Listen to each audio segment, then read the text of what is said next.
আসসালামু আলাইকুম।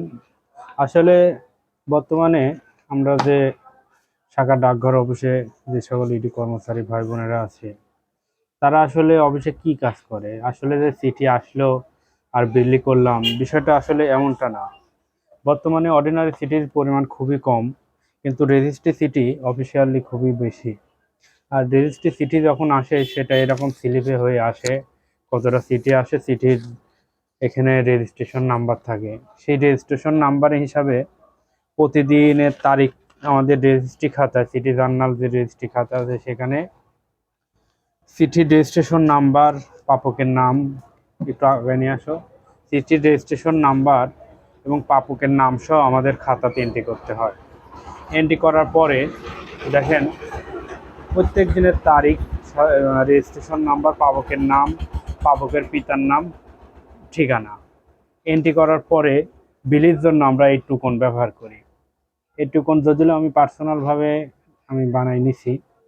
এখানে আমার অফিসের নাম দিয়েছি, তারিখ দিয়েছি, রেজিস্ট্রেশন নাম্বার, প্রাপকের স্বাক্ষর আর সেল দেওয়ার একটা জায়গা রাখছি। সেই অনুসারে এই টুকনটা আমরা ব্যবহার করি। যেমন যে আজকে এই চিঠিটা আসছে, তাহলে আজকের তারিখ দিব,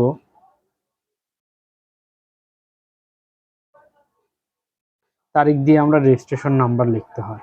রেজিস্ট্রেশন নাম্বার লেখার পরে যখন আমরা গ্রাহকের কাছে চিঠিটা বিলি করব, আমরা এই টুকনে স্বাক্ষর রেখে আমাদের যে সিকিউরিটি হিসাবে টোকনটা আমাদের কাছে রেখে, আর যদি কোনো রেজিস্ট্রেশন চিঠি প্রাপ্তি স্বীকার অর্থাৎ এটাকে বলে এডি, এডি আসে, তাহলে অবশ্যই এডিতেও আমরা প্রাপকের স্বাক্ষর রাখি, যেন পরবর্তীতে আমাদের কোনো সমস্যা না হয় চিঠি বিলি।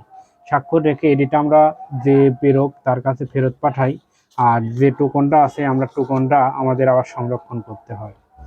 তো আসলে আমরা যে কাজটা করি সেটা খুব নিয়ম শৃঙ্খলা বা সম্পূর্ণ সিকিউরিটি সম্পন্ন। কারণ হঠাৎ যখন কোনো তালাকের চিঠি বা গুরুত্বপূর্ণ চিঠি যদি এদিক সেদিক হয়ে যায়, তখন আমাদের অনেক জবাবদিহিতার সম্মুখীন হতে হয়। তো আসলে আমরা যে কাজটা করি অবশ্যই দায়িত্বপূর্ণ যে সকল ইডি ভাইরা আছে বা পোস্টমাস্টার, এই পোস্ট অফিস জিনিসটা হচ্ছে একটা দায়িত্ব। দায়িত্ব ছাড়া আসলে বা দায়িত্বহীনতা ভাবে এই পোস্ট অফিসে কখনোই কাজ করা যায় না।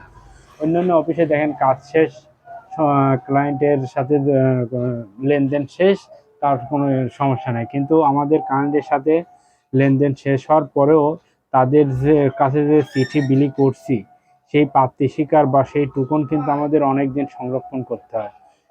এই জন্যই সংরক্ষণ করতে হয়, যখন হঠাৎ যদি কোনো সময় বলে যে আমি চিঠিটা গ্রহণ করি নাই, তখন কিন্তু আমি বিপদে পড়ে যাব।